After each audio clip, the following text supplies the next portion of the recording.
Hi ladies, it's Elisa and it's time for another update.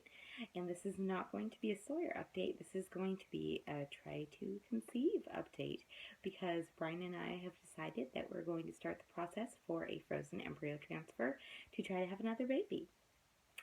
So that's big news. I know I hinted at it in one of my last updates. So we've started the process a few weeks ago now. Um, and it's just crazy. There was no real catalyst other than that we had the money. Um, our financial situation changed a little, and yeah, so we were like, hey, we have the money. Brian was like, we could even do a frozen embryo transfer, and I was like, oh, could we? All right, let's do it.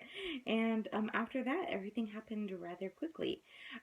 We made an appointment with our fertility specialist or fertility doctor again, but it was with a different one with the same practice.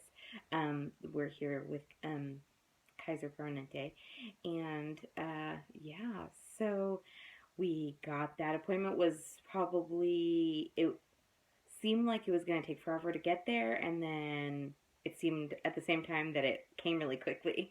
So at that appointment, they reiterated Kaiser's policy that they really do prefer to only transfer one embryo, and that she went over our embryo report with us, which we had actually never seen previously. We knew that originally we started with 11 embryos, and we did the fresh transfer with one of them, froze 10 of them. That first fresh transfer did not work, as you guys probably remember. And then our first frozen embryo transfer did work, and that's our son Sawyer. So we are looking at it kind of like 50-50 odds right now. We've transferred two different embryos. One worked, one didn't. We did not do PGS or PGD testing, so we don't know the genetic makeup or chromosomal makeup of any of these embryos. So it's kind of like crapshoot at this point. We won't really know. We do know that they were all, 8-cell blastocytes, that they were all of a high enough quality to freeze. But it was really interesting to see the embryo report and see it broken down, our last, our remaining 9 embryos, and to see exactly what the grading system was on each of them. We had 5 that were frozen on day 5, and then we had 4 more make it to the blastocyte stage on day 6. So we're going to start off with day 5 embryos because those mature quicker, so we're hoping that they are good. And there was a lot of our RE and our embryologists and everything, they all grade on a system. It's 5 is the highest, and then AA is, then AB, AC, and so forth, BB. So we had a lot of 5 AAs, guys. I don't really remember how many out of the 9. I think it was 6 out of the 9 were 5 AAs. On day 5, there was a few of them. So we're going to be transferring of another 5 AA. That's what Sawyer was, and that's what our first embryo was as well. So we don't really know at this point if it will work or if it won't, but it was really interesting to see the actual grading system for each one of our embryos because we didn't ever get to see that at first. We just got the information that 9 had frozen, that they were in the storage facility, and that was it. So it was really interesting to see that. And she was very, very nice. But then she had told us all the testing that we needed to do, which was the same testing and everything that we had to do with Sawyer, that frozen transfer. So it was nothing that was unfamiliar to me, and she was really great. But then when we finally got all of our initial blood work and the tests done that was supposed to get done, it turns out that we were not actually going to be able to be on her schedule. She was actually going to be out on maternity leave. So we were going to be back with our original doctor, which was fine. We were okay with it either way because he was a really great doctor. Not the warmest gentleman, but caring and a very good doctor, and really that's what matters. But yeah, so we've started the whole process. I am on birth control pills currently, and I have started prenatal vitamins again. And I don't like them. I don't like the prenatal vitamins. I don't like birth control pills. When I was pregnant, even I didn't like taking the prenatals. I had to take those. I take them after dinner before I go to sleep, so that like around 8 or 9, so that I can sleep through most of the nausea that those cause me.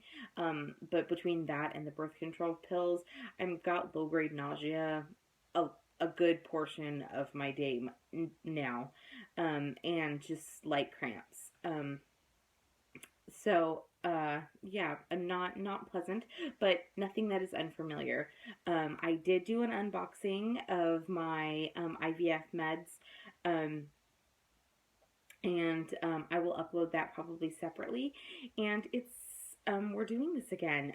Opening up the box this time was much less intimidating than our first frozen transfer.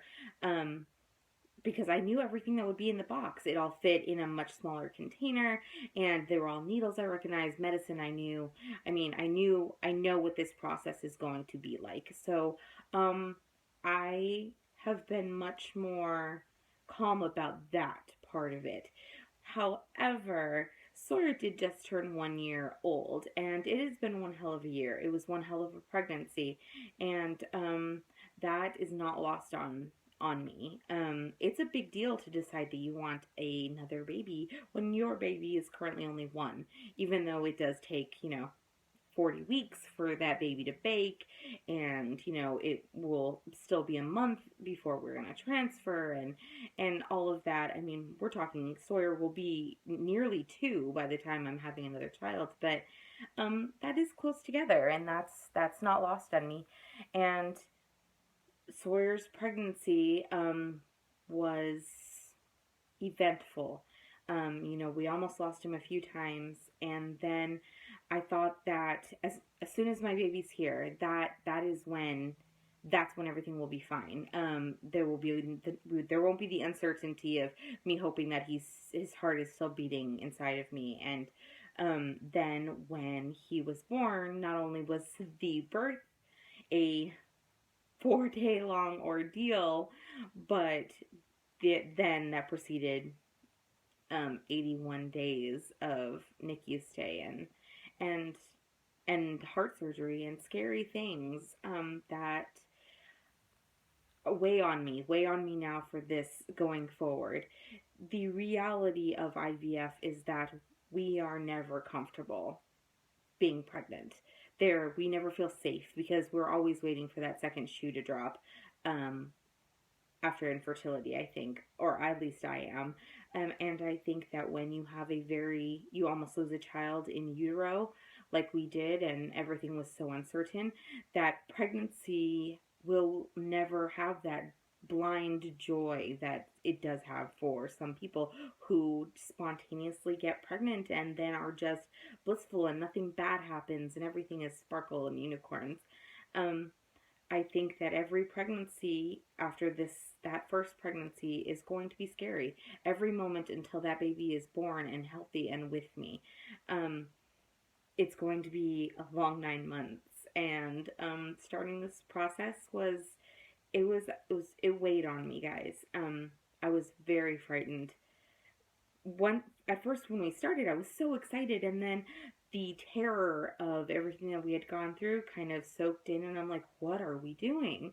I won't be able to do that again, all that craziness and the drama again, because I have Sawyer and I have to take care of him, and he still has so many special needs, with his G-tube feedings, and we're just getting him back to eating again, and he had pneumonia, and it was just, it's hard to be like, yeah, let's do that again, because it was really hard the first time.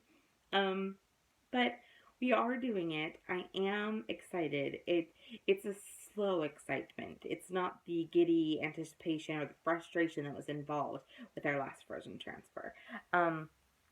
But yeah, I'll go into more details about the testing that I've gone through and those kind of things when in a later video. And again, I'll upload my unboxing separately. But yeah, so I just wanted to throw it out there that it's time, ladies. We're gonna do this again, and I hope that you'll be with me to support me, to be supported by me to ask questions, any of that stuff. And if you're new, welcome. We're doing this again, frozen embryo transfer number 2. So, for kid number 2. Yeah, so you guys, thanks for watching, and I will definitely be talking to you soon.